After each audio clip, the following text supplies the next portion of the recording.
Hello friends, welcome to हॉररलैंड।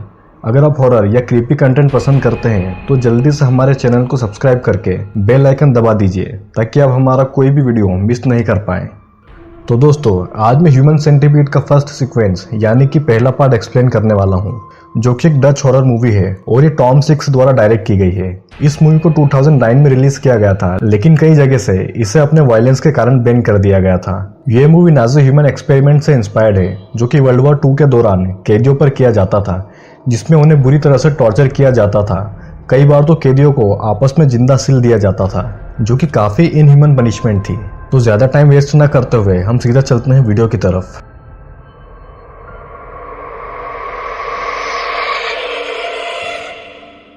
शुरुआत में हम देखते हैं कि एक आदमी जिसका नाम प्रोफेसर जोसेफ हाइटर था, वो अपनी सिल्वर मर्सिडीज में बैठकर एक फोटोग्राफ देख रहा था, जिसमें कि 3 रोटवीलर डॉग्स एक सीधी लाइन में एक के पीछे एक खड़े थे। तभी वहां एक ट्रक आकर रुकता है, जिसमें से ट्रक का ड्राइवर बाहर निकलकर जंगल में टॉयलेट के लिए जाता है, जिसकी तरफ प्रोफेसर जोसेफ गन का निशाना लगाता है और ये सीन यहीं पर कट हो जाता है। दूसरे सीन में हम 2 लड़कियों को देखते हैं, जिनका नाम जेनी और लिंडसी था। वैसे तो ये दोनों अमेरिकन थी, लेकिन जर्मनी में घूमने के लिए आई हुई थी। ये दोनों पार्टी करने क्लब में जाने वाले थे, जिसकी लोकेशन लिंडसी किसी से कॉल पर ले रही थी, क्योंकि वे सिर्फ टूरिस्ट थी और जर्मनी का उन्हें कोई आइडिया नहीं था। रात होते ही वो दोनों रेंट पर ली हुई कार से पार्टी वाली जगह के लिए निकल जाती है, जहाँ की एग्जैक्ट लोकेशन उन्हें नहीं पता थी।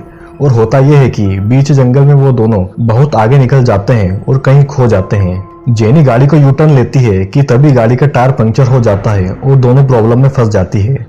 वो कार सर्विस वालों को कॉल करते हैं, लेकिन जंगली इलाका होने के कारण उनके फोन में नेटवर्क नहीं आ रहा था और वे दोनों एक सुनसान हाईवे में फंस जाते हैं, जिसके आसपास सिर्फ जंगल था।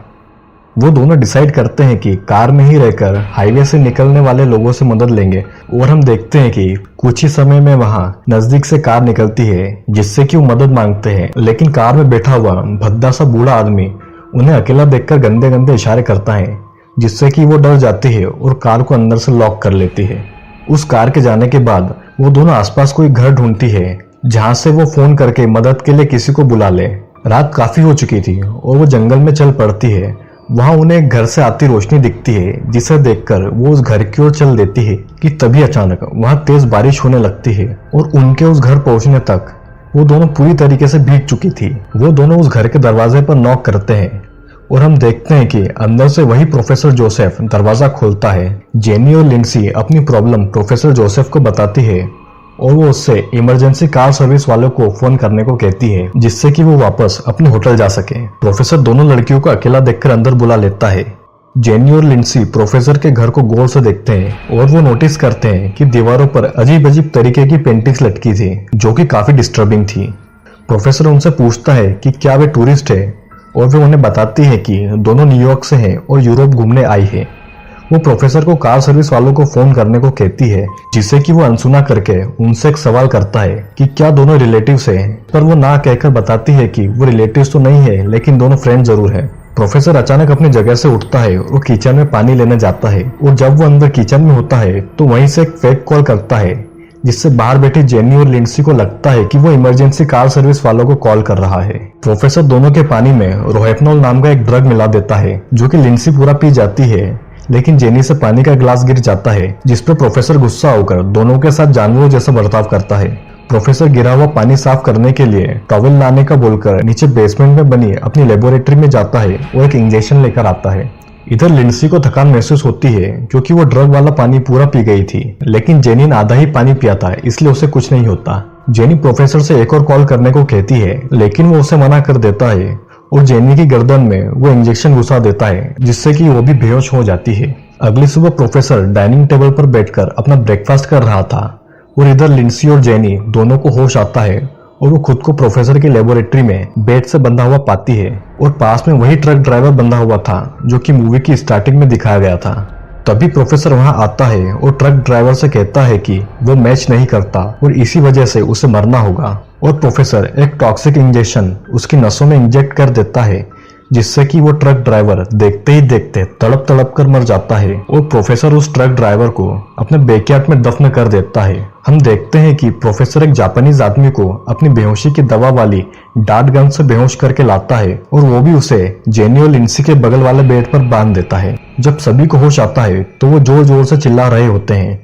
उन्हें यह भी नहीं पता था कि आखिरकार प्रोफेसर उनके साथ क्या करने वाला है, लेकिन जल्दी प्रोफेसर उनका एक कंफ्यूजन खुद ही दूर कर देता है। वो अपने आप को डॉक्टर जोसेफ हाइटर नाम से इंट्रोड्यूस करता है और वो उन्हें बताता है कि वो एक रिटायर्ड सर्जन है जो कि साइमस ट्विंस यानी कि जन्म से जुड़े हुए बच्चों को अलग करने के लिए जाना जाता था। उसने 6 महीने पहले अपने 3 रॉटवीलर डॉग्स को एक साथ ऑपरेशन के जरिए जोड़ दिया था और वो सेम ऑपरेशन जेनी, लिंसी और उस जापानीज आदमी पर करने वाला था। क्योंकि उनके स्किन टिश्यूज आपस में मैच होते हैं, वो उन्हें ऑपरेशन के बारे में बताता हुआ कहता है कि सबसे पहले वो उन तीनों के घुटनों के लिगामेंट्स को हटा देगा ताकि वो खड़े न हो पाए और सिर्फ घुटनों के बल ही चल सके। वो एक डायग्राम की मदद से बताता है कि वो सब्जेक्ट सी के होठ और जबड़े को निकाल देगा जिसमें कि उनके दांत भी शामिल थे। वो सब्जेक्ट बी के होठ को ए के एनस से जोड़ देगा और सी के होठ को बी के एनस से। वो उनके हिप की स्किन उधेड़कर उनके चेहरे की चमड़ी निकालकर हिप की स्किन को उनके चेहरे से जोड़ेगा, जिससे कि वो उन तीनों सब्जेक्ट को जोड़कर एक साइमस ट्रिपलेट बनाएगा जो कि डायग्राम में बने फिगर के अनुसार होगा। सब्जेक्ट ए जब अपना खाना खाएगा तो खाना उसके पेट से होकर जो वेस्ट मटेरियल के रूप से निकलेगा और उसके एनस से सीधा सब्जेक्ट बी के मुंह में और उससे होकर सब्जेक्ट सी के एनस से पूरा वेस्ट बाहर आएगा, जो कि काफी घिनौना था। और इस प्रकार तैयार होगा डॉक्टर जोसेफ का ह्यूमन सेंटीपीड का first sequence. Doctor Joseph Japanese आदमी को एनेस्थेसिया दे देता है जिससे कि वो बेहोश हो जाता है और डॉक्टर जेनी की तरफ आता है जो कि जोर जोर से चिल्ला रही थी। डॉक्टर जेनी को एनेस्थेसिया दे रहा होता है। इतने में लिंसी अपने आप को दांतों की मदद से खोल लेती है और वहां से भागने लगती है, लेकिन उसके हाथ में नीडल लगी होने के कारण उसकी चमड़ी खींचती जाती है और उसके हाथ से खून बहने लगता है। लिंसी भागकर एक कमरे में जाती है और डोर को अंदर से लॉक कर लेती है, लेकिन डॉक्टर वहां के ग्लास को तोड़कर आ जाता है और लिंसी को वहां से भागना पड़ता है, लेकिन वो सीधा पूल में जाके गिरती है और डॉक्टर वहां भी अपनी डार्ट गन लेकर आ जाता है और पूल को कवर अप कर देता है। लेकिन तभी वहां की लाइट चली जाती है जिसका फायदा उठाकर लिंसी वहां से भाग जाती है। वो सीधा डॉक्टर जोसेफ की लेबोरेटरी में जाती है और जेनी को खोलती है जो कि एनेस्थेसिया की वजह से बेहोश पड़ी थी और वो उसे घसीटते हुए बाहर ले आती है, लेकिन पीछे से डॉक्टर जोसेफ उसे डांट मारकर बेहोश कर देता है और उन दोनों को वापस अपनी लैब में ले आता है जहां वो उनका ऑपरेशन करने वाला था। ऑपरेशन की शुरुआत में वो उनके घुटनों के लिगामेंट्स निकालता है और उनके दांत भी। फिर वो सभी की बॉडीज पर मार्कर से मार्क करता है और वो उनके चेहरे और उनके हिप्स की चमड़ी को निकाल देता है। डॉक्टर जोसेफ का ऑपरेशन कई घंटों तक चलता है और सीन यही कट हो जाता है।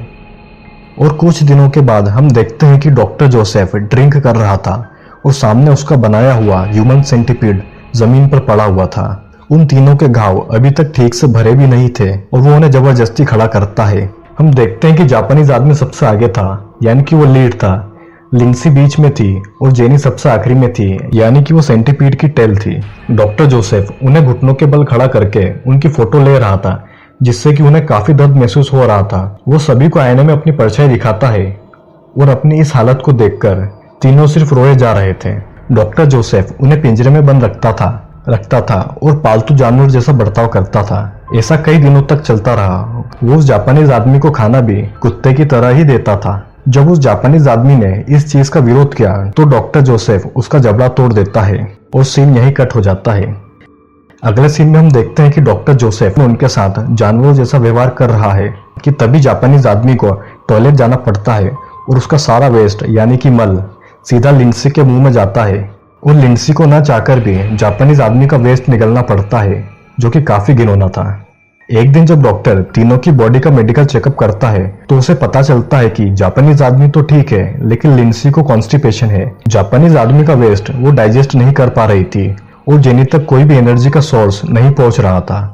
वो काफी दिनों से भूखी थी और उसकी बॉडी कमजोर हो रही थी, जिसके कारण उसके स्कार्स भी नहीं भर पा रहे थे और ऐसा लग रहा था मानो वो मरने वाली है। डॉक्टर जोसेफ उसे रिप्लेस करने का सोच रहा था कि तभी ऊपर दरवाजे की बेल बजती है और दरवाजे पर डिटेक्टिव क्रांस और पुलिस ऑफिसर वॉलर थे। वो लिंसी और जेनी को ढूंढने आए थे जो कि कुछ दिनों से गायब थी और उनकी कार डॉक्टर के घर से कुछ ही दूरी पर मिली थी। डॉक्टर जोसेफ कहता है कि वो अपनी रिसर्च में इतना बिजी रहता है कि बाहर कम ही निकलता है और उसे उन दोनों लड़कियों के बारे में कुछ भी नहीं पता। वो पुलिस ऑफिसर को कुछ पीने के लिए पूछता है, जिस पर पुलिस ऑफिसर उसे कॉफी मांगते हैं, लेकिन डॉक्टर कहता है कि उन्हें यहाँ पर सिर्फ पानी मिलेगा, जिससे कि पुलिस ऑफिसर को उस पर और शक होने लगता है। डॉक्टर जोसेफ किचन से पानी लाता है जिसमें कि वो ड्रग मिलाकर लाया था, और पुलिस ऑफिसर डॉक्टर से कहते हैं कि लोगों ने उसके घर से किसी अमेरिकन लड़की की चीखें सुनी है, और कई लोगों ने डॉक्टर जोसेफ की मर्सिडीज उस ट्रक के पास देखी थी, जिस ट्रक का ड्राइवर भी कई दिनों से गायब था। डॉक्टर जोसेफ पुलिस वालों पर जोर से चिल्लाता है और उन्हें पानी पीने को कहता है, जिस पर डिटेक्टिव क्रांस पानी का ग्लास फेंक देता है। डॉक्टर जोसेफ फिर से टॉवेल का बहाना बनाकर अपनी लैब से बेहोश कर देने वाला इंजेक्शन लाता है, लेकिन वो पुलिस वालों के सामने एक्सपोज हो जाता है, जिसे कवर करने के लिए डॉक्टर जोसेफ पुलिस ऑफिसर से कहता है कि वो बिना वारंट एक आम आदमी को परेशान नहीं कर सकते, और वो ऑफिसर तुरंत डॉक्टर के खिलाफ वारंट लेने चले जाते हैं। जब डॉक्टर जोसेफ नीचे अपनी लेबोरेटरी में जाता है तो उसे वहां कोई नहीं दिखता, क्योंकि वो तीनों छिप गए थे, और डॉक्टर जोसेफ के अंदर आते ही वो उसके पैर में सर्जिकल नाइफ घुसा देते हैं, जिससे डॉक्टर जमीन पर गिर जाता है, और जापानीज आदमी डॉक्टर के गले पर जोर से काटता है, जिससे कि उस जगह का मांस बाहर आ जाता है, और तीनों वहां से भागकर ऊपर जाने की कोशिश करते हैं, लेकिन कमजोरी के कारण वो सीढ़ियों से ऊपर नहीं चढ़ पा रहे थे, और सर्जरी वाली जगह से उनका खून बहकर सीढ़ियों पर गिरने लगता है। वो जैसे तैसे ऊपर चढ़ते हैं, लेकिन डॉक्टर जोसेफ उनके पीछे आ जाता है और सीढ़ियों पर पड़ा खून चाटने लगता है। जापानीज आदमी वहां से भागने के लिए डोर का ग्लास तोड़ देता है कि तभी घायल डॉक्टर वहां भी आ जाता है, और जापानीज मैन कांच के टुकड़े से अपना गला काट लेता है, जिससे कि उसकी मौत हो जाती है। डिटेक्टिव क्रांस और ऑफिसर वॉलर वहां आ जाते हैं और उन्हें वहां कोई नहीं दिखता। डिटेक्टिव नीचे लेबोरेटरी में जाता है और वहां भी उसे कोई नहीं मिलता। इधर पुलिस ऑफिसर को नशा होने लगता है, क्योंकि उसने थोड़ा सा पानी पी लिया था।